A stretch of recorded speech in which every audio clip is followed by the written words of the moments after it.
चल प्रूफ की शुरुआत करते हैं।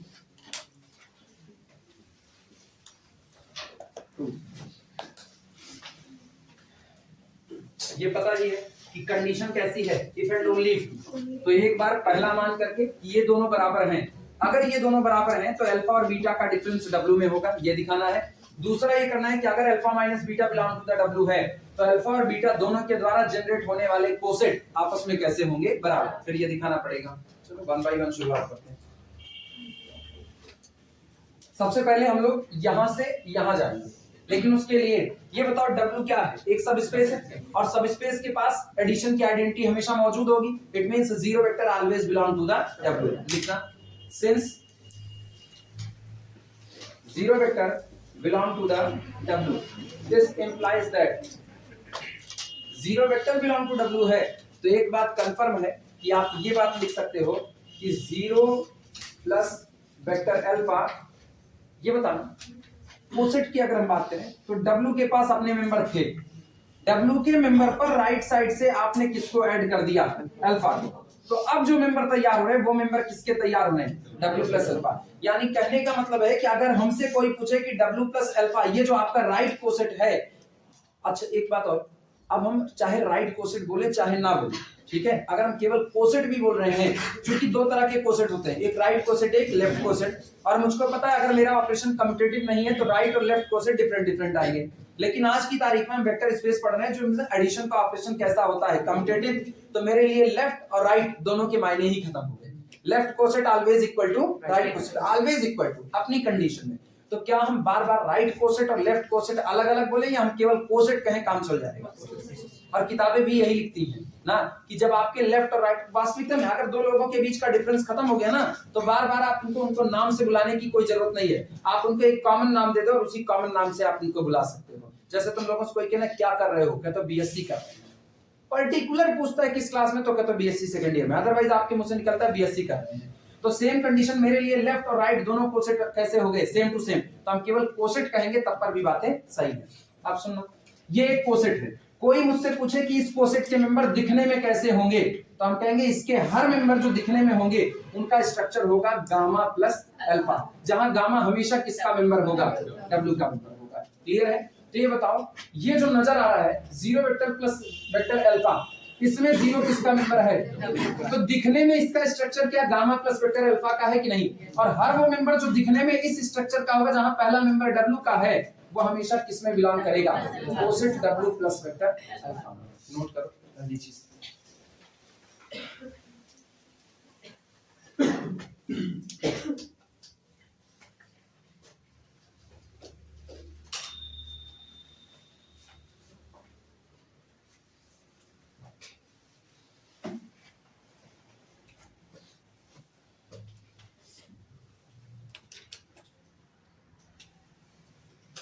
लिख चुके? लेकिन ये बताओ जीरो वेक्टर किसका मेंबर है, और W का है तो आपके वेक्टर स्पेस का है, क्योंकि W is the sub space of capital V, और आपको पता है एडिशन की आइडेंटिटी दोनों में सेम होती है। तो इसका मतलब zero vector is the additive identity in our vector space V over F। Zero vector is the additive identity in our vector space V over F। Vector alpha is also the member of our vector space V over F, दोनों उसी के हैं।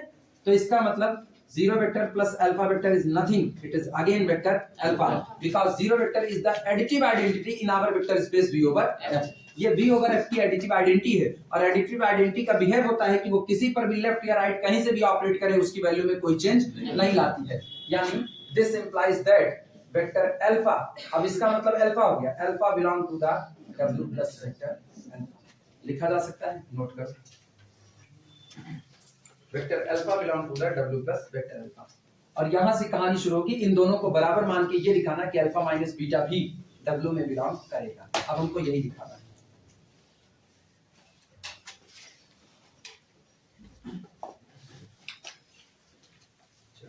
लिखना, now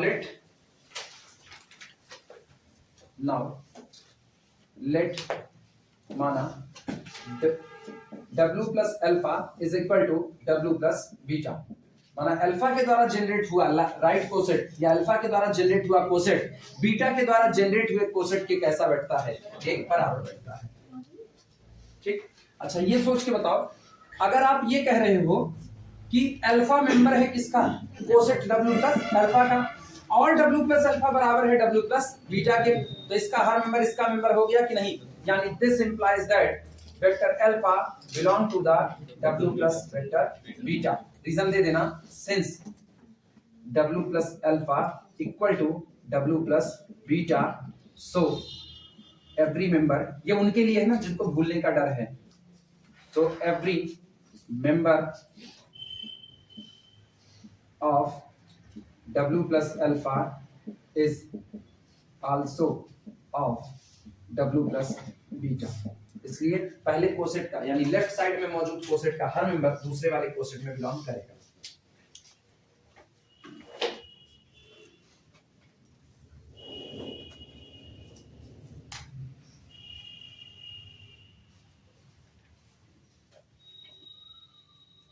मुझको ये साबित करना है कि अल्फा माइनस बीटा W में होगा, यही साबित करना है कि vector alpha minus vector beta belong to the W।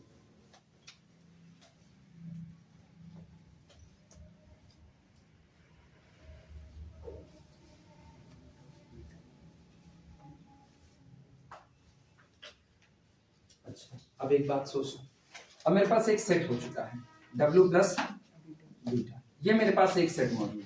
ठीक,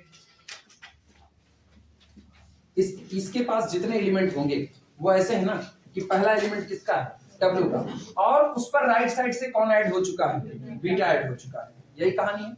ये बताओ अगर हम पूरे सेट पर राइट साइड से बीटा को सब्सट्रैक्ट कर दें, पूरे सेट पर, ये मेरा सेट है ठीक, इसके हर एक मेंबर पर राइट साइड से बीटा को सब्सट्रैक्ट कर दो, तो क्या कहानी ये बनेगी कि नहीं बनेगी, यानी अब जो मेंबर इनका था, इनके मेंबर में से, जैसे मान लो इसका मेंबर कौन था, गामा, तो सारे मेंबर में से कौन घट जाएगा, वेक्टर बीटा सब्सट्रैक्ट हो जाएगा। लिख सकते हैं, इसका मतलब सोचो अल्फा किसका मेंबर है, W प्लस बीटा का, ध्यान देना, if alpha belong to the W plus beta, this implies that vector alpha minus vector beta belong to the W plus vector beta minus vector beta.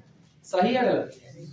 अब सारा member इसका हो गया, हमने क्या कहा, इसके जितने मेंबर हैं उनमें राइट साइड से बीटा को क्या कर दो, सब्सट्रैक्ट, तो अल्फा भी तो इसी का मेंबर था, तो इसका मतलब अल्फा में से भी राइट साइड में क्या हो जाएगा, बीटा सब्सट्रैक्ट हो जाएगा। अच्छा, अगर ऐसा हुआ तो this implies that vector alpha minus vector beta belong to the, सोचो इनको कंबाइन करो, W plus vector beta minus vector beta, लिखा जा सकता है कि नहीं, थोड़ी देर लिखना मत, इधर देखो, ये बात लिख सकते हैं, लेकिन ये बताओ बीटा जब अपने ही इनवर्स पर ऐड होगा तो रिजल्ट कितना प्रोड्यूस करेगा, 0, यानी this is equal to W plus कितना, 0 वेक्टर, लेकिन सबको पता है 0 is the member of W। पापा की जेब का पैसा निकाल के पापा को आइसक्रीम खिलाना, वही कंडीशन आई कि नहीं, क्या कोई फर्क आएगा, नहीं, ये वापस कौन रहा, W। सोचो क्या मिला, this implies that vector alpha minus vector beta belong to the,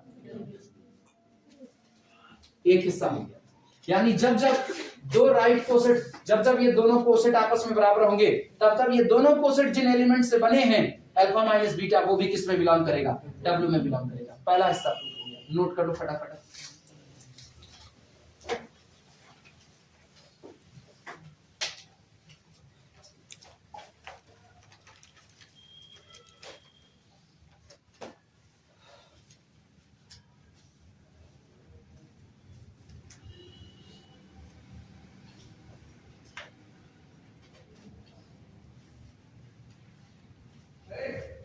इनको रोक दिया जाए।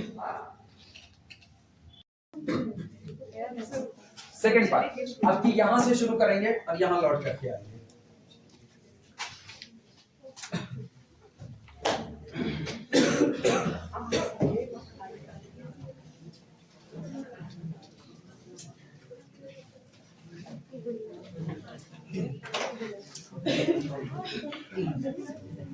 अगला लिखना, कन्वर्सली सपोज,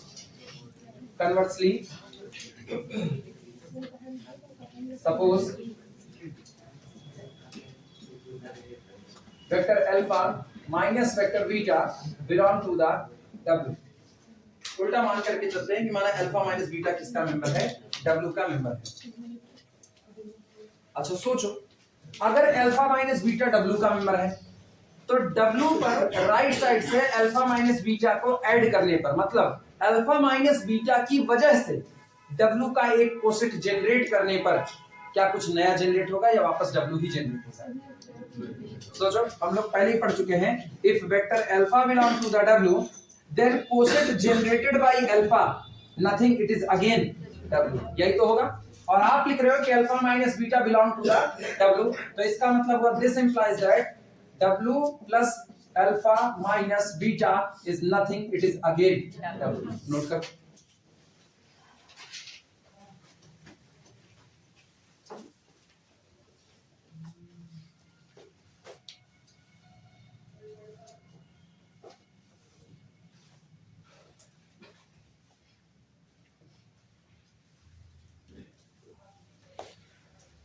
और अगर ऐसा है, दिस इंप्लाइज दैट अब दो सेट आपस में बराबर है, ऐसा देखना, ये और ये दो सेट आपस में कैसे बराबर, दोनों सेट के जितने मेंबर हैं सब पर राइट साइड से बीटा ऐड कर दो, सब पर राइट साइड से बीटा ऐड करो, तो बोलो देखो कितना मिलेगा। This implies that W plus alpha minus beta और राइट साइड से ऐड कर दिए किसको? Beta. This is equal to W plus beta. अच्छा, ये दोनों एक साथ आ सकते हैं, तो दिस इंप्लाइज दैट ये दोनों एक साथ आएंगे तो W plus alpha plus minus beta plus कितना हुआ? Beta is equal to W plus beta. लेकिन मुझको पता है ये आएगा कितना? 0, और 0 अल्फा में ऐड होकर के कोई चेंज देने वाला नहीं है, तो this implies that W plus vector alpha is equal to W plus vector beta, बराबर आ गया। 5 नंबर में पूछा जाता है खूब जम करके, ये थ्योरम 5 नंबर में खूब पूछी जाती है। जब कोसेट से कुछ उठेगा, अगर कोसेट से उनको थ्योरम उठानी है ना, दो थ्योरम बड़ी उठती है, 7.5 नंबर वाली उठती है, collection of all cosets form a vector space, ये 7.5 में उठती है, और जो दूसरी है 5 नंबर वाले में, उसमें 70% चांसेस इनके हो जाते हैं।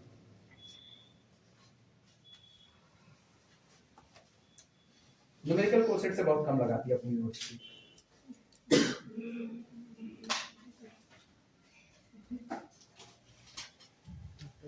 सबसे सही होता है एनिहिलेटर से पूछना, एनिहिलेटर से पूछा जाता है 5 नंबर की थ्योरम सीधा सीधा पूछते हैं, बहुत आसान है, लेकिन एनिहिलेटर लोग बड़े बेमन से पढ़ते हैं, जाने का है, एक बड़ा हिस्सा स्टूडेंट का बड़े बेमन से पढ़ता है एनिहिलेटर, और बहुत आसान होता है।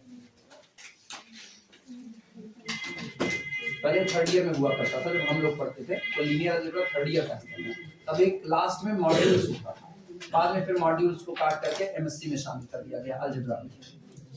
अब तुम लोगों को मॉड्यूल्स नहीं मिल गया, आईपीएस तक है बस, हो जाए तो बताना। सबका पीछे सबका हो गया।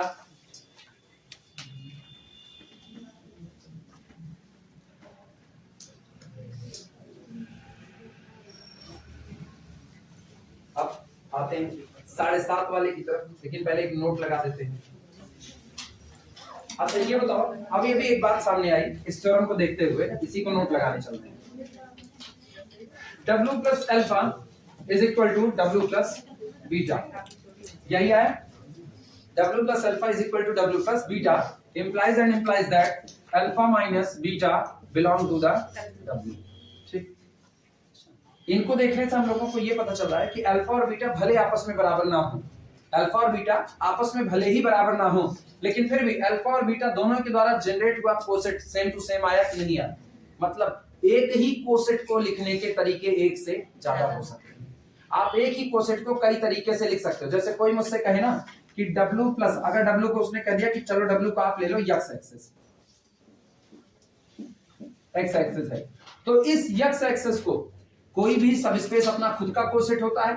अगर कोई सबस्पेस अपना खुद का कोसेट है तो सोचो हम इस एक्स एक्सिस को लिखने के कई तरीके लिख सकते हैं, infinitely many. W plus 1,0 coset है, किसकी वजह से जनरेट हुआ? 1,0।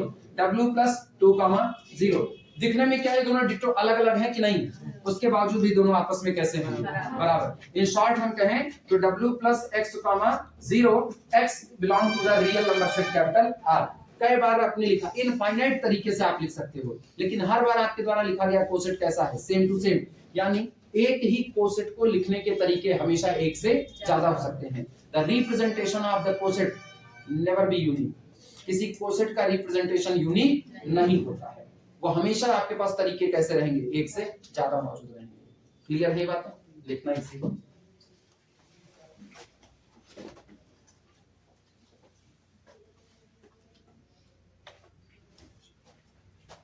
Note, if alpha minus beta belong to the W, note, if vector alpha minus vector beta belong to the our subspace W, then W plus alpha is equal to W plus beta। जिसकी वजह से आप ये बात कह पा रहे हो उस थ्योरम का रेफरेंस दे रहे हैं। हम लोग जानते हैं कि अगर अल्फा माइनस बीटा W में बिलोंग कर रहा है तो W प्लस अल्फा और W प्लस बीटा ये दो की दोनों कोसेट भले ही दो अलग अलग एलिमेंट से जनरेट हो रहे हैं, लेकिन ये दोनों कैसे कैसे हैं, बराबर ही रहेंगे। ठीक, क्या लिखना, दिस इंप्लाइज दैट, इसका मतलब ये हुआ a coset of W in capital B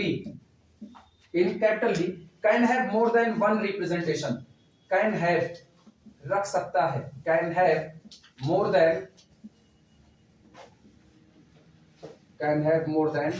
one representation,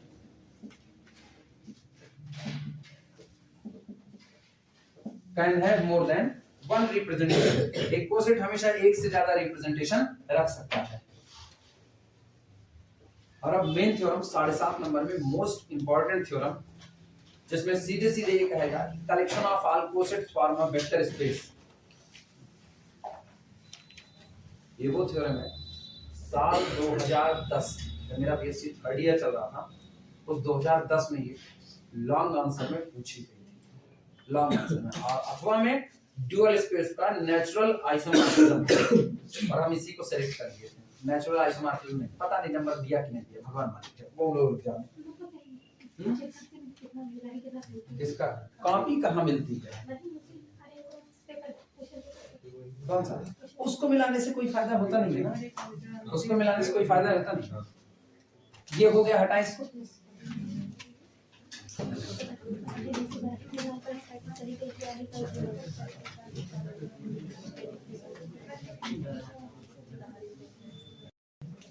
अभी स्टेटमेंट नोट मत करना, स्टेटमेंट हम नोट करा रहे हैं, पहले दोनों तरीके सीख लो कैसे लिखे जाते हैं।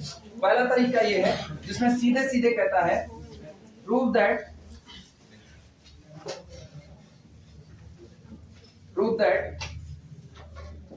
collection of all cosets of capital V form a vector space,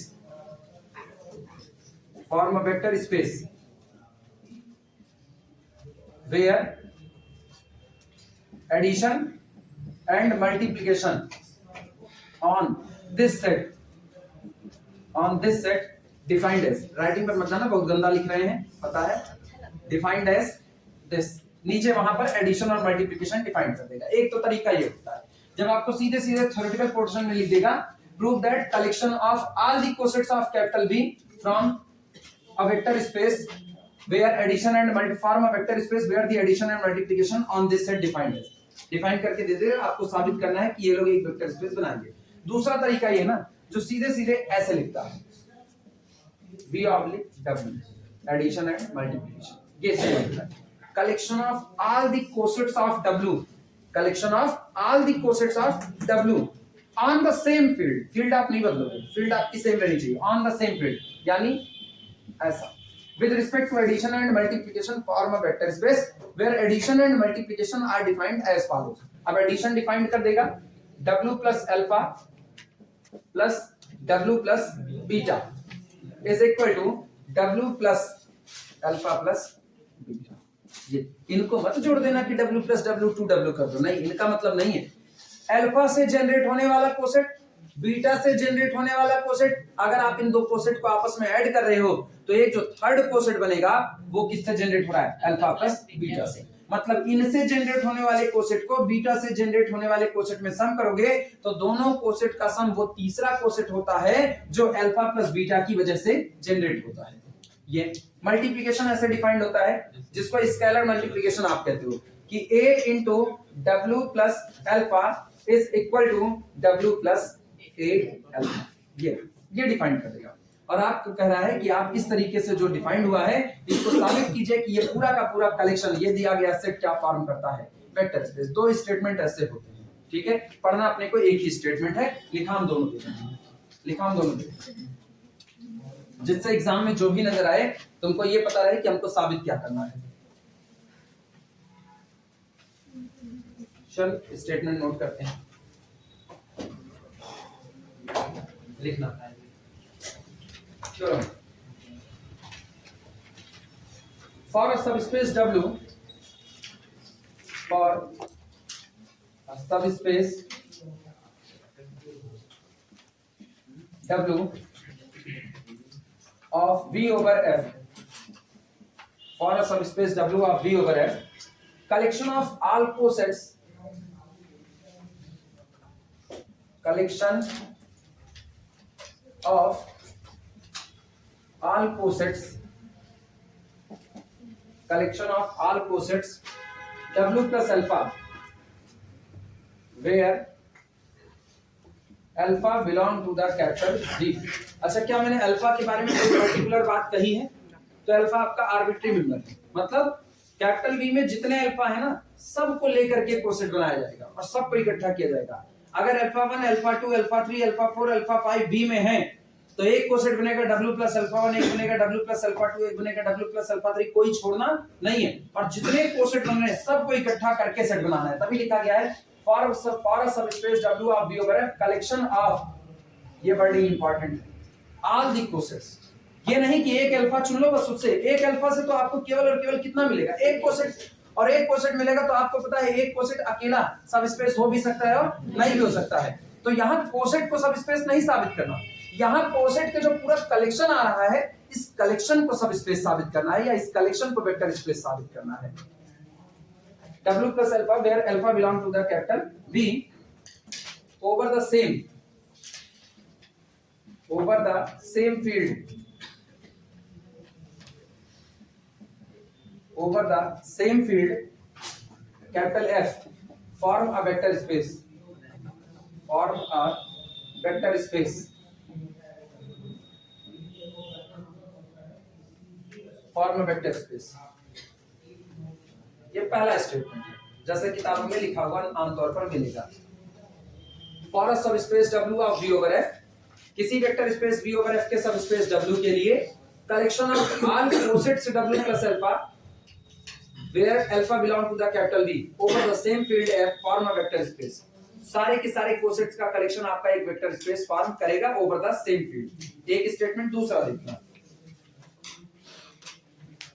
दूसरे स्टेटमेंट सिंबल का इस्तेमाल किया जाता है, दैट इज, अर्थात, या और करके लिख सकते हो, collection of V oblique W over the F with respect to addition and multiplication. बाद में इसको बताएंगे कि ये collection of all cosets of W in capital V, ये W के सारे कोसेट का कलेक्शन है किसमें, कैपिटल V में।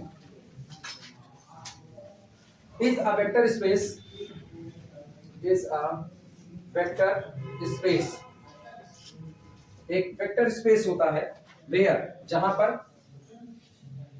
Where V oblique W is equal to collection of cosets W plus alpha such that W is a subspace, W is a subspace of V and alpha belong to the capital V। Also, या and, also नहीं, and होना चाहिए, and addition comma multiplication defined by, और addition और multiplication defined है इस तरीके से, डिफाइंड बाई डैश। अब सुनो एडिशन कैसे डिफाइंड है। एडिशन डिफाइंड है कि जब आप एक कोसेट W प्लस अल्फा में दूसरा coset W plus beta add करोगे तो रिजल्ट में जो कोसेट तैयार होगा वो थर्ड कोसेट तैयार हो रहा होगा अल्फा प्लस बीटा की वजह से। Coset generated by alpha plus a coset generated by beta is equal to a coset generated by alpha plus beta. दो एलिमेंट के द्वारा अलग अलग तैयार किए गए कोसेट का सम उन दोनों एलिमेंट के सम के द्वारा तैयार किए गए कोसेट के हमेशा कैसा होता है, बराबर होता है। इसको लिखो ऐसा, इसको पढ़ना सीखो कि सामने वाला इसका फील भी समझ सके कि इसका पढ़ने का फील क्या है। इसके पढ़ने का सीधा फील है, किसी एलिमेंट अल्फा के द्वारा तैयार किया गया कोसेट अगर किसी एलिमेंट बीटा के द्वारा तैयार किए गए कोसेट में ऐड किया जाता है तो रिजल्टेंट में एक तीसरा कोसेट निकल करके आता है जिसको आप सीधे बना सकते हो किसकी वजह से, अल्फा प्लस बीटा की वजह से। तो चाहे अल्फा के लिए अलग कोसेट बनाओ, बीटा के लिए अलग, फिर इनको जोड़ दो, और चाहे अल्फा बीटा ऐड करके उसके बाद उसकी मदद से एक कोसेट बना लो। ये आपस में हमेशा कैसे बैठेंगे, बराबर बैठेंगे। क्लियर हुआ। दूसरा, मल्टीप्लिकेशन कैसे डिफाइन है। अच्छा, ये बात एक दो के लिए नहीं, for all vector alpha comma vector beta belong to the capital B and for all, हाँ बस यही है। नहीं डब्ल्यू तो सब स्पेस है, वो तो आप कुछ भी लोगे। अच्छा, फॉर ऑल का मतलब ना ऐसा है कि आप कोई भी अल्फा चुन लो, कोई भी अल्फा, कोई भी बीटा चुन लो, ये बात हमेशा होल्ड होगी। जिस दिन आपके वेक्टर स्पेस में ये बात ना होल्ड हुई, मतलब कोई एक मेंबर आपको ऐसा मिल गया, कोई एक मेंबर कि आपने जैसे अल्फा बराबर मान लो हमने ले लिया 1,0 ले लिया और इसके लिए w पर ऐड किया तो w प्लस 1,0 मुझको मिल गया, एक कोसेट ये मिला। दूसरा एलिमेंट हमने ले लिया मान लो 3,0 और इसके लिए हमने बनाया तो हमको मिल गया w प्लस 3,0।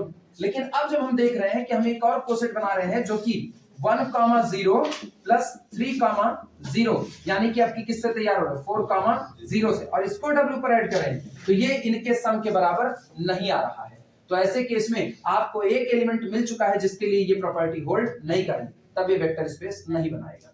लेकिन पता है ऐसा कब होगा, ऐसा तब होगा जब ये एडिशन डिफाइन किया गया है ना, कहां गया ये एडिशन, ये स्पेशल टाइप से डिफाइन किया जाएगा, ऑर्डिनरी एडिशन नहीं। अभी हम लोग जो कर रहे हैं ना ये ऑर्डिनरी एडिशन है।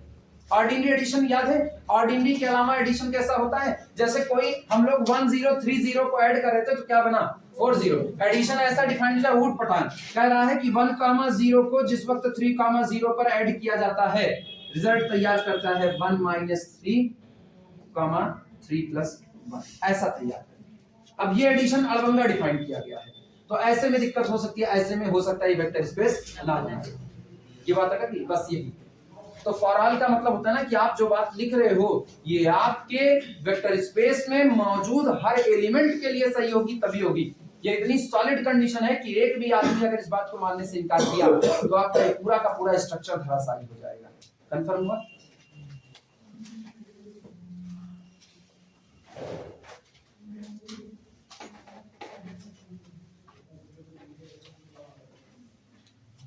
दूसरी बात, प्रोडक्ट कैसे डिफाइंड है वो देखना। प्रोडक्ट ऐसा डिफाइंड है a into W plus alpha is equal to W plus a alpha for all a belong to the field f and for all vector alpha belong to the capital.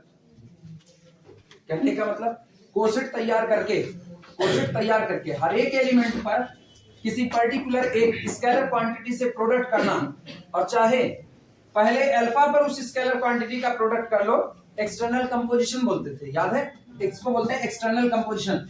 Alpha पर किसी scalar quantity का product कर लो, जो result तैयार हुआ है उसको लेकर के तब कोसेट बनाओ। ये दोनों आपस में हमेशा कैसे बैठने चाहिए, एक बराबर होने चाहिए।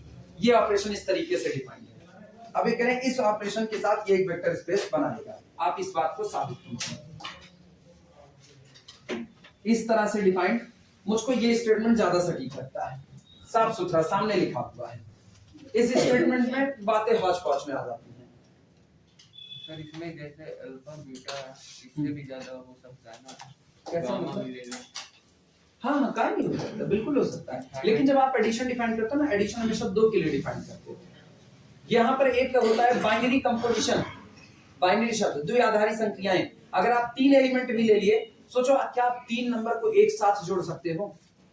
3 नंबर को एक साथ जोड़ा जा सकता है? नहीं, पहले आपको 2 नंबर जोड़ना पड़ेगा। 2 नंबर जोड़ करके एक बनेगा तब वो तीसरे में जुड़ेगा। तो बाइनरी द्विआधारी संख्याएं वो बाद में बात है कि बाइनरी को आप कहते हो ना कि अगर किसी सेट पर दो चीजें होती है, एक होता है एक ऑपरेशन का बाइनरी होना, एक होता है एक ऑपरेशन का ऑन दैट सेट बाइनरी होना। जब आप कहते हो बाइनरी संक्रियाएं तो द्विआधारी, एक टीचर है तो उसको एक स्टूडेंट चाहिए पढ़ाने के लिए, बाइनरी, क्योंकि आपको आधार कितने लोग बने, 2 लोग, आपका द्विआधारी संक्रियाएं, तो एक टीचर एक स्टूडेंट दोनों मिल करके तब आप कहते हो क्लास बन गई। कोई ना हम अकेले घर से चले आए, क्लास में कोई बैठा नहीं, अकेले बरबराएं, क्या मतलब रह गया किसी चीज का, नहीं मतलब रह गया। अच्छा एक नंबर भी अगर आपके पास है, सिंगल एक नंबर, ये 2 प्लस, इसके कोई मायने नहीं कि है इसके कोई मायने, कोई नहीं। अगर आपको ये कह दिया 2 प्लस, कोई मायने नहीं, कोई मतलब नहीं निकला।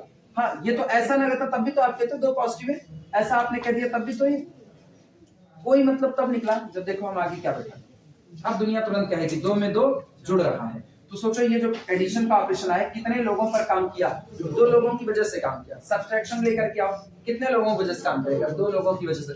मल्टीप्लिकेशन लाओगे तब भी कितने की वजह से काम करेगा, 2 की।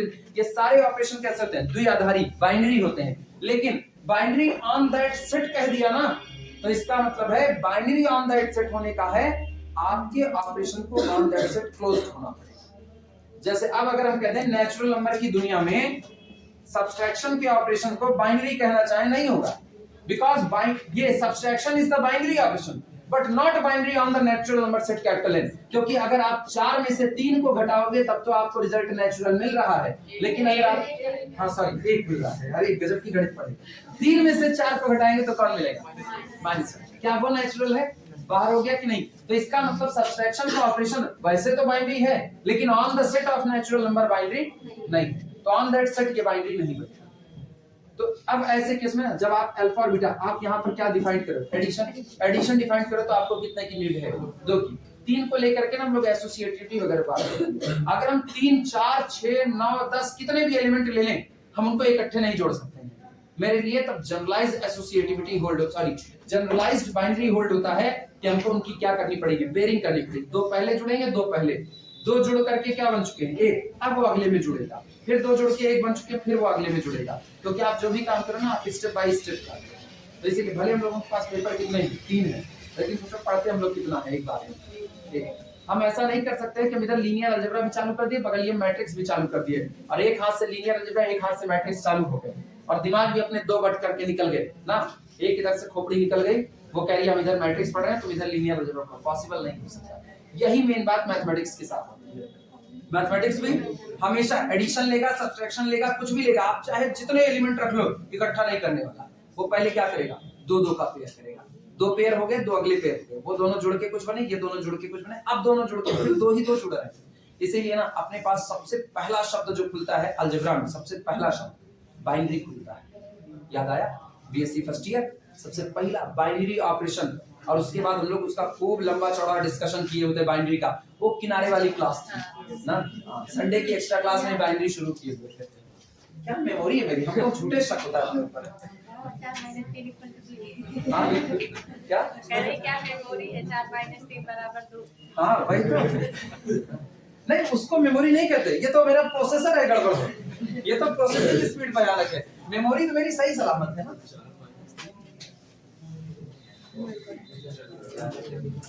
चलो शुरुआत करते हैं। हाँ पहले 2 चीजें दिखाते हैं, गौर करना। एक चीज हम पहले क्लोजर प्रॉपर्टी दिखाते हैं कि क्लोजर होल्ड कर रहा है। अब ये जैसा आप डिफाइन किया ना, क्लोजर होल्ड कर रहा है, हाँ होल्ड कर रहा है। गौर करो कोसेट कब बनता है, कोसेट कब बनता है, जब वेक्टर स्पेस के मेंबर को उठा करके लाते हैं, सब स्पेस पर राइट साइड से ऐड कर देते हैं, कोसेट बन जाता है। ठीक, 2 कोसेट को जोड़ने से भी जो बनेगा वो भी कोसेट ही होगा। ये बताओ अल्फा किसका मेंबर था, वेक्टर स्पेस का, बीटा किसका मेंबर था, वेक्टर स्पेस का। वेक्टर स्पेस एडिशन ऑपरेशन के लिए क्लोज होता है, तो अल्फा प्लस बीटा भी किसका मेंबर है, वेक्टर स्पेस का। मुझको पता है अल्फा को लेकर के बनाए तब भी कोसेट बना, बीटा को लेके बनाए तब भी कोसेट बना, चूंकि अल्फा प्लस बीटा किसका मेंबर है, बी का मेंबर है, तो इसको लेकर के भी बनाएंगे तब भी कौन बनेगा, कोसेट बनेगा। तो सोचो V/W का एक मेंबर V/W के एक मेंबर के साथ ऐड हुआ, तो मेंबर भी किसका बनाया, V/W, क्लोजर तो होल्ड किया। एक्सटर्नल कंपोजिशन भी होल्ड कर रहा है, क्यों, क्योंकि मुझको पता है अल्फा किसका मेंबर है, V का। V कौन है, वेक्टर स्पेस है, वेक्टर स्पेस है तो ऑब्वियस सी बात है for all small a belong to the field F के लिए a अल्फा भी किसका होगा, V का होगा। सोचो आप क्या लिए, आप क्या चुने, V/W का मेंबर, कोसेट चुने आप, और फिर आपने एक मेंबर चुना कौन सा, स्केलर का, और जब आपने इसको ऑपरेट कराया रिजल्ट भी किसमें तैयार हुआ, V ऑब्लिक W। कौन आया, फील्ड से। ये कहां से आया, मेरे दिए गए सेट से। प्रोडक्ट किसमें तैयार हुआ, मेरे दिए गए सेट में। That's called the external composition hold. एक मेंबर फील्ड का आता है, वेक्टर स्पेस के मेंबर, सॉरी वेक्टर स्पेस है, सेट के मेंबर पर ऑपरेट करता है। ऑपरेट होने के बाद रिजल्ट भी कहां देता है, सेट में ही देता है। That's called the external composition hold. तो दो बातें होल्ड होंगी। दो बात की बात ना, तीसरी बात खतरनाक है।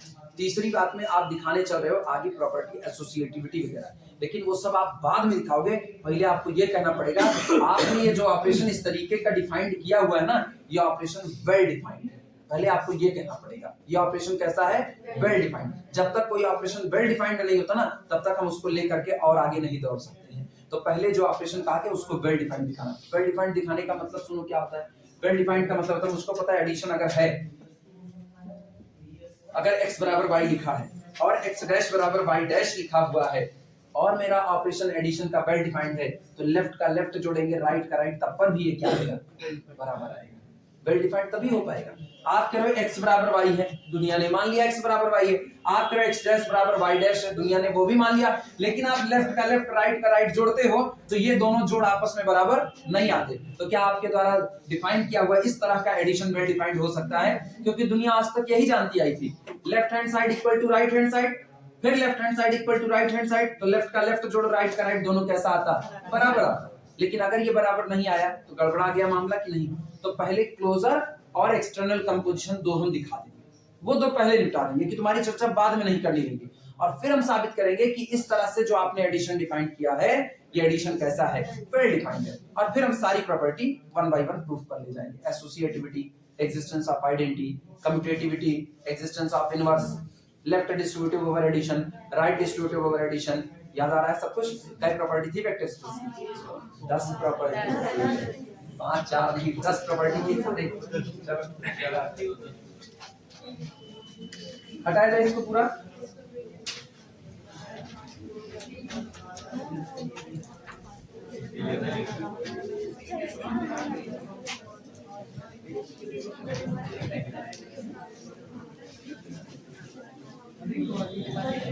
चलो भैया शुरुआत करते हैं। ये हमको टाइम 9:23 पहुंच गए हैं। नहीं वो पता है जिसमें बताएं मेन दिक्कत कहाँ पे है। सबसे पहली बात क्लोजर प्रॉपर्टी। क्लोजर का मतलब आप दो कोसेट को चुनिए और रिजल्ट भी जो तैयार होगा वो भी कौन तैयार होगा, कोसेट ही तैयार होगा। यही क्लोजर है, क्योंकि आपने सारा कोसेट किसमें भर के रखा है, V ऑब्लिक W में भर के रखा है। सारा कोसेट V ऑब्लिक W।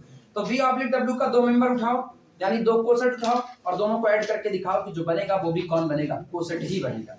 चलो लिखना, for all W plus alpha 1 comma W plus alpha 2 belong to the V oblique W। जो तुम फिजिक्स वाली बात की है ना, फिजिक्स वाली बात कर तुम यही जान लो, ये हम डेविड सीले से लीनियर अलजेब्रा पूरा पढ़ चुके हैं, ठीक है, सारा लगा दिए। लेकिन एप्लीकेशन पार्ट में फंसे क्योंकि मेरी फिजिक्स छूट गई थी थर्ड ईयर में, उसके बाद हम फिजिक्स का भी पढ़े नहीं। अब हम इसका एप्लीकेशन पार्ट चलना चाहते हैं। सोचो मेरे जैसे लोगों के लिए ना, मेरे थर्ड ईयर तक हम मैथ फिजिक्स लिए थे। थर्ड ईयर में मेरा जो फाइनल ईयर का सब्जेक्ट था मैथ फिजिक्स था, केमिस्ट्री नहीं लिए, वो छोड़े हुए थे। तो अब थर्ड ईयर में मैथ है, थर्ड ईयर में फिजिक्स था और मैथ की वजह से मैथ कर लिए आकर के।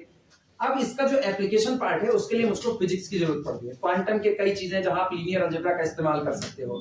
मेरे जैसे लोगों को लोग कहते हैं ना पीएचडी कर लेनी चाहिए, मेरा इंटरेस्ट नहीं है पीएचडी में। हमको टीचिंग करनी है, हर तरफ से सीख करके करनी है, हम पीएचडी नहीं करेंगे ना। करना होता तो एक बार 2015 में जब बनारस हिंदू विश्वविद्यालय में निकाले थे, उसके बाद फिर कई और जगह से भी पीएचडी डाल करके कर सकते थे, निकल जाता आराम से, दिक्कत नहीं थी। लेकिन बस एक पीएचडी क्वालिफाई हुई, उसके बाद उसको छोड़े, फिर छोड़ते ही चले, फिर नहीं लिए।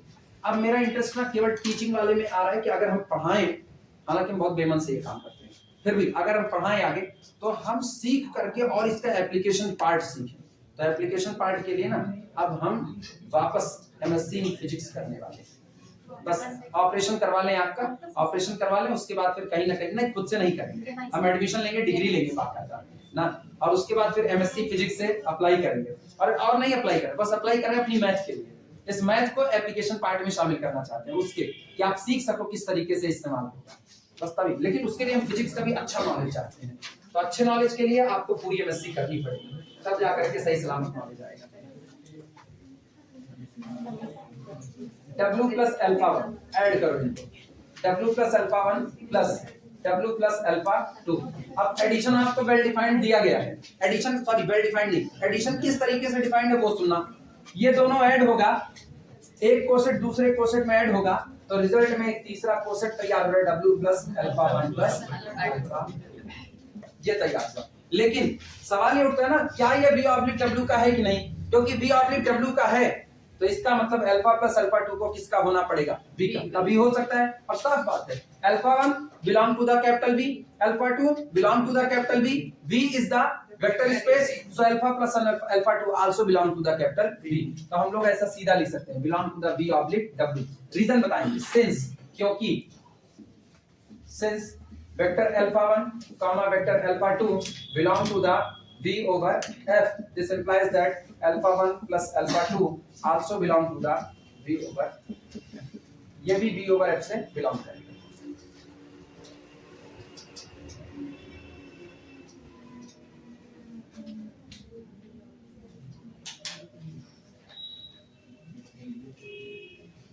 ऑपरेशन करवाने के बाद BHU में एंट्रेंस एग्जाम देंगे PhD के, उसके लिए MSc के लिए। हाँ किसका? एक साल हाँ तो रुके तो है, ऑपरेशन भी करवाएंगे ना, अभी ऑपरेशन करवाएंगे, हाँ साथ में चलेंगे ना, इकट्ठे एडमिशन लिया जाएगा, अपनी गैंग बनी रहेगी ना, अपनी गैंग बनी रहेगी। और उसके बाद ऐसा होगा भाई, देखो कुछ भी तुम लोगों से ज्यादा ही समझ रहेगी ना, तो हम पढ़ेंगे अपने लोग ना, अपने लोग खुद ही अपनी क्लास चला लिया कौन सा नहीं डांटेंगे। अच्छा तुम लोग मेरे दोस्त वाले में रहोगे ना, ये भी नहीं काहे नहीं, जब तुम लोगों के साथ MSc करेंगे ना तो अपने को भी वो बूढ़ों वाली फीलिंग नहीं आएगी ना कि अरे उम्र हो गई, ये फील नहीं आएगा। किसकी? अरे 34 चल रहा है, 34 चल रहा है, 34 वाला आदमी सीनियर सिटीजन माने जाने लगता है। साइंस के हिसाब से उम्र 60 साल है, अधिया तो पहुंच ही गए हैं, अब मरने के दिन आ रहे हैं। किसकी? उसको करके यार ना, वो दुनिया सबसे मतलब क्या ही कहा जाए उसके बारे में। दूसरा अरे हम बड़े के भैया ना, पहले अपने छोटे भैया की निपटा दें, छोटे भैया जो पढ़ाते हैं। दूसरा एक्सटर्नल कंपोजिशन, काफी परेशान है, एक्सटर्नल कंपोजिशन।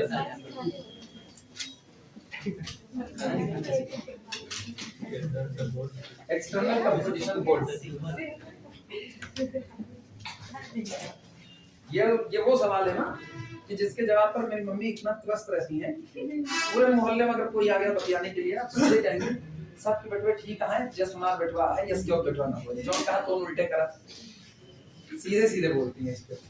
एक्सटर्नल कंपोजिशन, अब इसको दिखाने चलो, सुनो, चूंकि external composition V over F में होल्ड करता है, इसलिए external composition V oblique W में होल्ड करेगा ही करेगा। सवाल तो फिर वही आया ना कि आप एक कोसेट उठाओ, एक्सटर्नल कंपोजिशन क्या करेगा कि आप अपने दिए गए सेट से एक मेंबर चुनो, एक मेंबर, ऑब्वियस सी बात है, इसका मेंबर हमने चुन लिया W प्लस अल्फा। अब आप फील्ड से एक मेंबर चुनो, A belong to field F, और अगर एक्सटर्नल कंपोजिशन होल्ड होता है तो जिस दिन आप इसका इस पर प्रोडक्ट लगाओगे, रिजल्ट भी किसमें आना चाहिए? यही आना चाहिए। मुझको जैसा प्रोडक्ट डिफाइन किया गया है उस हिसाब से वो आएगा ही आएगा, क्योंकि प्रोडक्ट कहता है दिस इनटू दिस, जिसको जनरेट करता है वो होता है W प्लस A अल्फा, और इसको इनमें आने के लिए बस एक की रिक्वायरमेंट है, ये किसमें आना चाहिए? ये V में आना चाहिए, और मुझको पता है ये V में आता है, क्योंकि alpha belong to the V, A belong to the field F, और V कौन है? वेक्टर स्पेस, तो वेक्टर स्पेस है तो एक्सटर्नल कंपोजिशन होल्ड करेगा ही करेगा, यानी A alpha confirmly be the member of V, so this quantity confirmly be the member of V oblique W। हो गया एक्सटर्नल कंपोजिशन, लिखा जाए किसका? नहीं, पढ़ने के लिए बड़ा नाम बोला जाता है, अभी हम बोल रहे हैं V oblique W, अभी लास्ट में बताएंगे, आखिरी में लिखेंगे ना। नहीं, अरे डिवाइजन मत पढ़ना, भाग दो सेट का भाग थोड़े लगा पाओगे, नंबर का भाग लगाते हो, सेट का थोड़े लगाते हो। ऐसा करोगे तो हमको स्पेशल थ्योरी ऑफ रिलेटिविटी लगानी पड़ेगी, वो गड़बड़ है। चलो शुरुआत करते हैं, लिखना for all small a belong to the field F, for all small a belong to the field F and vector alpha belong to the capital V। किसी भी element A belong to F और alpha belong to V के लिए मुझको पता है कि A alpha conformally belong to the capital V since V is a vector space.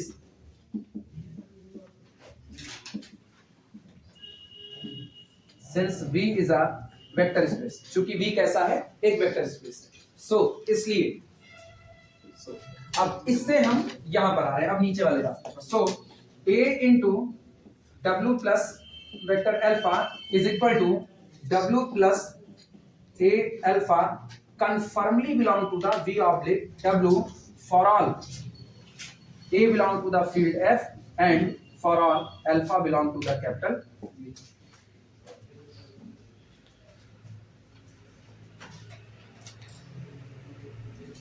This implies that external composition holds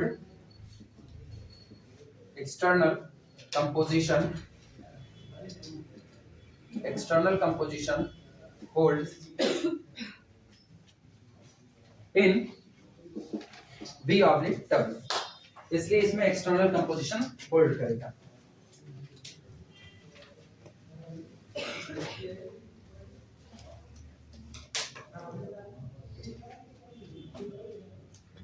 अब मुझको सबसे बड़ा यक्ष प्रश्न शुरू होता है आगे बढ़ने के लिए। यक्ष प्रश्न, यक्ष के द्वारा किए गए सवाल कठिन थे। जब पांडव लोग जा रहे थे ना, वन में थे, तो यक्ष ने उनसे सवाल किए थे जिसके जवाब कोई दे नहीं पाया था। लास्ट में युधिष्ठिर उसके जवाब दिए हुए थे। तो वही होता है कि उसको यक्ष प्रश्न कहा जाता है। ऐसे यक्ष प्रश्न ये खड़ा होता है, क्या मेरा ऑपरेशन एडिशन वेल डिफाइंड है कि नहीं, क्योंकि अब आगे कोई भी काम बढ़ाएंगे, यहाँ तक तो ठीक है, हमको दिक्कत नहीं, लेकिन अब आगे हम कोई भी काम बढ़ाएंगे, एसोसिएटिविटी करनी है। एसोसिएटिविटी के लिए सबसे पहली जरूरत यही होनी चाहिए आपकी कि आपका ये ऑपरेशन वेल डिफाइंड होना चाहिए। तो आप सबसे पहले वेल डिफाइंड वाली ही बात करें। उसके बाद हो सकता है कुछ किताबें वेल डिफाइंड नहीं दिखाती, वो कहती है जब डिफाइंड करके दिया ही गया है तो चलो ठीक है वेल डिफाइंड होगा, वो मान लेती है। लेकिन हाँ, अपने लोग ना सीधे नहीं मान सकते। अपने लोग अगर एनालिसिस वाले पार्ट पर हैं तो मुझको कहना पड़ेगा कि ऑपरेशन वेल डिफाइंड है, और कहने से ज्यादा हमको इसको क्या करना पड़ेगा, प्रूफ करना पड़ेगा। चलो वो भी प्रूफ कर देते हैं।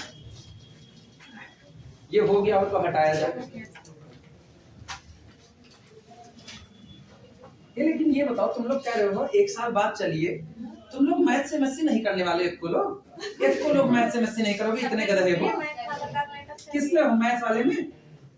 और मैथ से कर ले तब चलिए फिजिक्स से। अच्छा, तो हमको अभी 2 साल 3 साल रुकना पड़ेगा।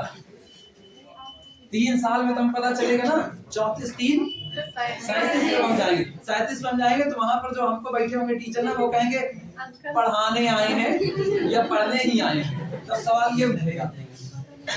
हालांकि तब हम कहेंगे ना, हम लाल सर के चेले हैं। लाल सर अपने रिटायरमेंट के दौरान ला कर रहे थे किनाई से। किनाई वाले बेचारे सोचते थे इनकी कुर्सी स्टूडेंट के बीच में लगाएं कि यहाँ लगाएं। सोचते थे, जो लोग गाड़ी करते थे वो उनसे सोचते, वो आदमी रिटायरमेंट होने की कगार पर था, आखिरी साल चल रहा था रिटायर होने का, गए किनाई में। तो वहां पर उनसे कहा जा रहा है, अरे सर आप पढ़ना बैठिए, आप आइए यहाँ स्टेज पे, जहाँ किनाई में आगे स्टेज नहीं बना है वहां पे कहते हैं आप सर आइए यहाँ बैठिए। लाल साहब भी लाल साहब आप मुझको मेरा काम करने दीजिए, आप अपना काम कीजिए।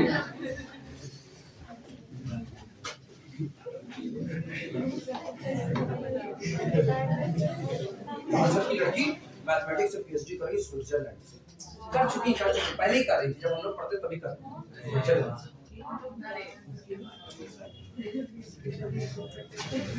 हेडिंग डाल देना, this type addition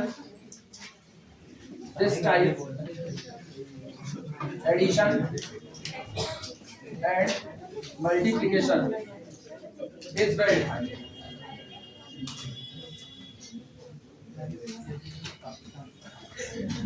Is well defined. This type addition and multiplication is well defined. Actually, अब सुनो, क्यों आपको well defined दिखाना पड़ रहा है, इसका रीजन सुनो। इसलिए दिखाना पड़ रहा है ना, क्योंकि आप खुद कह चुके हो, बहुत पहले ही हम लोग कह करके आए हैं कि एक कोसेट का रिप्रेजेंटेशन यूनिक नहीं होता। कह चुके हैं ना, तो गड़बड़ा सकता है, यहीं पर मामला गड़बड़ा सकता है। जब आप ये कहते हो ना कोसेट का रिप्रेजेंटेशन यूनिक नहीं होता है, तो सोचो एक ही कोसेट है W प्लस अल्फा और अगला कोसेट है W प्लस बीटा, ये दोनों आपस में आपने क्या कह दिया, बराबर कह दिया। फिर आप कह रहे हो कोसेट का रिप्रेजेंटेशन यूनिक नहीं होता, तो ठीक है, अगला हो सकता है W प्लस अल्फा डैश बराबर हो गया W plus beta dash. Unique नहीं है तो आप कैसे कह दोगे इनका सम यूनिक है? तब आपको कहना पड़ेगा कि आपका सम वेल डिफाइंड है, इसका मतलब लेफ्ट का लेफ्ट जोड़ोगे राइट का राइट, तब पर भी ये रिजल्ट कैसा बैठेगा बराबर। इसीलिए अगर कोसेट का रिप्रेजेंटेशन यूनिक होता है, मुझको ये लाइन लिखने की कभी जरूरत ही ना पड़ती। लेकिन चूंकि कोसेट का रिप्रेजेंटेशन यूनिक नहीं है और एक ही कोसेट को लिखने के एक से ज्यादा तरीके मौजूद हैं, तो जब एक कोसेट को लिखने के एक से ज्यादा तरीके मौजूद हैं, तो दो कोसेट को लिखने के लिए भी तो एक से ज्यादा तरीके मौजूद हैं, तो दोनों के सम को करने के लिए आपको ये बात कहनी पड़ेगी लेफ्ट हैंड साइड और राइट हैंड साइड का सम कैसा बैठेगा बराबर। इसीलिए ये बात हमको दिखानी पड़ रही है। कोई पूछे ना क्यों आप दिखाते हो एडिशन वेल डिफाइंड है, उसको यही बोला because representation of coset not be the unique. Coset का रिप्रेजेंटेशन यूनिक नहीं है। जब कोई चीज यूनिक नहीं है, ये बताओ तुम कह रहे हो कि सर आपके पढ़ाने का स्टाइल यूनिक नहीं है, कह दिए तो मुझको कहना पड़ेगा ना भैया जब चार लोगों से और मिलकर के ठीक है मेरा स्टाइल यूनिक नहीं है, लेकिन फिर भी हम जो पढ़ा रहे हैं वो तुम्हारे मतलब का है।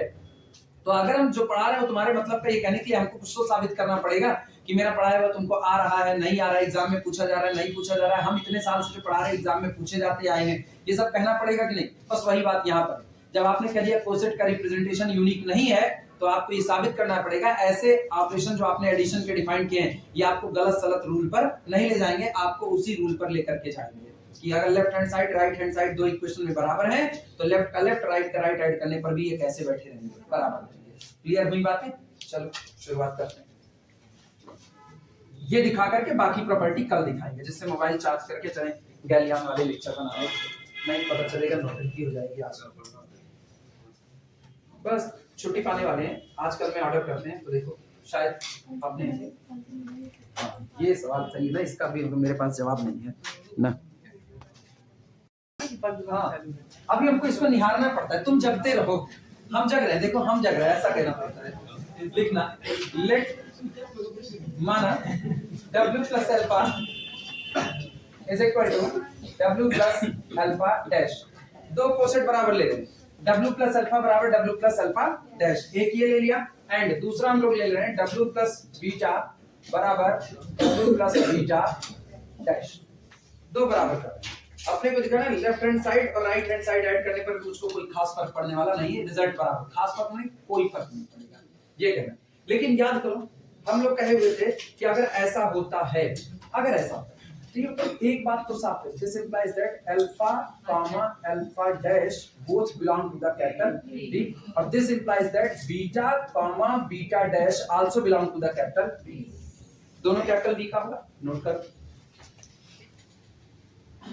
और थ्योरम याद करो, अभी किए थे, अगर दो कोसेट बराबर हैं तो जिन एलिमेंट की वजह से वो कोसेट बन रहे हैं उनका डिफरेंस किस में मौजूद होगा, सब स्पेस W में मौजूद होगा। यानी अब हम इन्हीं दोनों बातों को फिर से लिखते हैं, सिंस W प्लस अल्फा बराबर है W plus alpha dash, this implies that alpha minus alpha dash conformally belong to the subspace W। अभी थ्योरम किए हैं, एंड W प्लस बीटा बराबर है W plus beta dash implies that beta minus beta dash conformally belong to the W, note करो।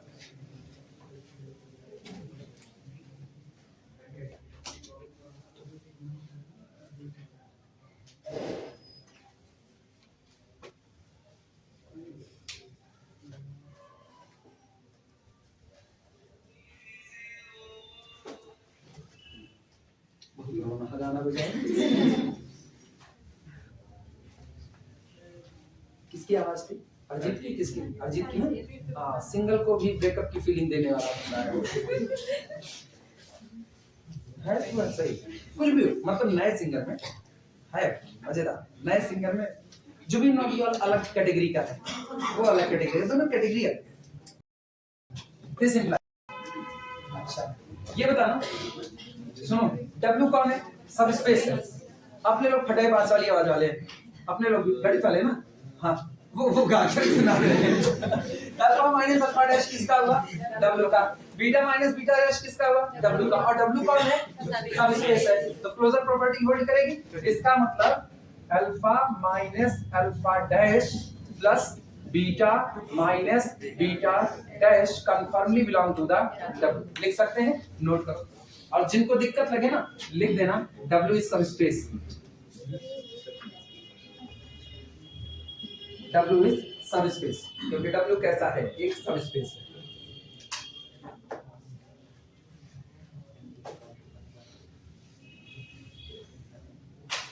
निगाह इनकी तरफ करना, लेफ्ट का लेफ्ट राइट का राइट जोड़ना है और बराबर बैठना है, ऐसा चाहिए। ये बताओ लेफ्ट का लेफ्ट जोड़ोगे तो W plus alpha W plus beta जुड़ेगा तो अल्फा प्लस बीटा इधर बनेगा कि नहीं? चलो उधर बैलेंस करते हैं। दिस इंप्लाइज दैट अल्फा को बीटा के साथ लाओ, वेक्टर अल्फा प्लस बीटा, और बताओ दोनों में माइनस से माइनस कॉमन कर लें, alpha dash minus plus beta dash belong to the W। सोचो इनके और इनके, इनका और इनका दोनों का डिफरेंस किसमें है? तो इसके द्वारा जनरेट किया गया कोसेट और इसके द्वारा जनरेट किया गया कोसेट आपस में बराबर होगा कि नहीं? और अगर ऐसा होगा तो यहां जरा लॉट करके आओ, लेफ्ट का लेफ्ट ऐड करो, W plus alpha plus beta बराबर बैठेगा W plus alpha dash plus beta dash. हो गया बराबर। जब तक आप ये नहीं कहोगे ना तब तक आप ये नहीं कर सकते। अब आप कह सकते हो क्योंकि ये कैसे मतलब दोनों बराबर बता रहा है? कौन सा? ये लाइन कैसे बता रही है कि दोनों कोसेट बराबर है? थ्योरम अभी पढ़े, जस्ट अभी वाली थ्योरम देखो, जस्ट ऊपर वाली जो प्रूफ नहीं किया था दो हिस्से में, देखो उसमें लिखा है W plus alpha is equal to W plus beta implies and implies that alpha minus beta belongs to the W। अभी ना आप गौर करो, यहां से ये दोनों बराबर हैं, माने हुए हैं, अगर ये दोनों बराबर हैं तो इनका डिफरेंस किस में होगा? W में। थ्योरम से ये दोनों बराबर हैं तो इनका डिफरेंस किस में होगा? W में। और जब दोनों एलिमेंट W के हैं तो W कौन है? सब स्पेस है, तो इनका जोड़ भी किस में होगा? W में। और इनका जोड़ W में है, तो अब हम इसको अपनी जरूरत के हिसाब से बैलेंस कर दिए, अल्फा बीटा को साथ ला दिए, माइनस माइनस वाले को साथ कर दिए, क्योंकि रीअरेंजमेंट तो हम कर सकते हैं, माइनस बाहर है। अब सोचो दो वेक्टर आपके पास हैं, अल्फा प्लस बीटा और अल्फा डैश माइनस बीटा है, दो वेक्टर हैं, दोनों वेक्टर का डिफरेंस किसमें है? W में। तो इन दोनों वेक्टर के द्वारा थ्योरम के हिसाब से दोनों वेक्टर के द्वारा बनाए गए कोसेट आपस में कैसे होंगे? बराबर। तो ये वेक्टर कौन सा कोसेट बनाएगा? W plus alpha plus beta. और ये कौन बनाएगा? W plus alpha dash plus beta dash. और गौर लेफ्ट का लेफ्ट राइट का राइट जुड़ा और आपस में बराबर आया। क्लियर हुआ? इसका मतलब this addition is well defined. लिख देना, पहले इतना लिख दो तब पहले पूरा कर दो। This implies that addition in V of W is well defined. Well defined. Addition in V of W is well defined. Multiplication और वेल डिफाइंड करवा दें, उसके बाद फिर आज इस पर रोकेंगे, बाकी बातें कल करेंगे।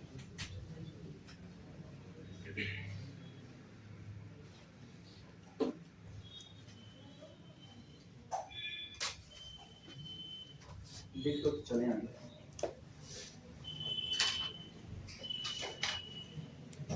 एग्जाम में टाइम वाइम अगर ये पूछा गया, टाइम कम रहेगा तो भले छोड़ देना वेल डिफाइंड दिखाना, सलाह मेरी यही होगी वेल डिफाइंड दिखाना मत छोड़ना।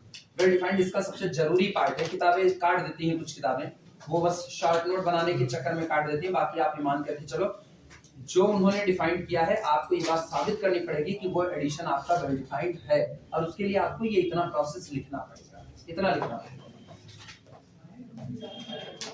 हो गया सबका? पीछे बहनी कहीं दिक्कत? अरे तुम्ही बढ़िया देख रही हो उनको, कहीं दिक्कत? हाँ दिक्कत है, बोलबे नहीं करो, है कि नहीं? नहीं है बिटाए सही में? जाओ, नहीं पूछोगी ना पूछो, हम तो ही बात पूछे, दिक्कत है तो पूछ लो।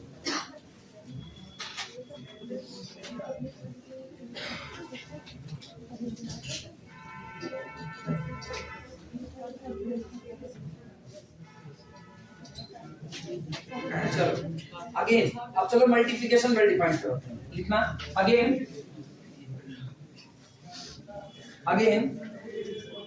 A belong to the field F, field से मेंबर ले रहे हैं। Again A belong to the field F, vector alpha minus vector alpha dash belong to the W। अब तो ये साबित कर चुके हैं ना, अब तुम सीधे लिख सकते हैं, इसके लिए अलग से हमको करने की जरूरत तो है नहीं। Alpha minus alpha dash belong to the W। This implies, ये बताओ W कौन? सब स्पेस। अगर W सब स्पेस है तो एक्सटर्नल कंपोजिशन होल्ड करेगा, तो फील्ड के द्वारा चुने गए, फील्ड में से चुने गए किसी भी मेंबर, और इसके लिए किसी भी मेंबर में से A into alpha minus alpha dash conformally belong to the कितना? लेकिन W एक सब स्पेस, और मुझको पता है सब स्पेस में एक्सटर्नल कंपोजिशन होल्ड होता है, सॉरी एक्सटर्नल कंपोजिशन कर रहे हैं।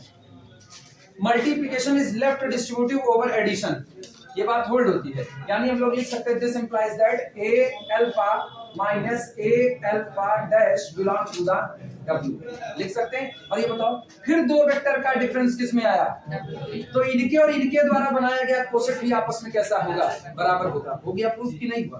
This implies that W plus A alpha is equal to W plus A alpha dash। ठीक, लिख देना। This implies that scalar multiplication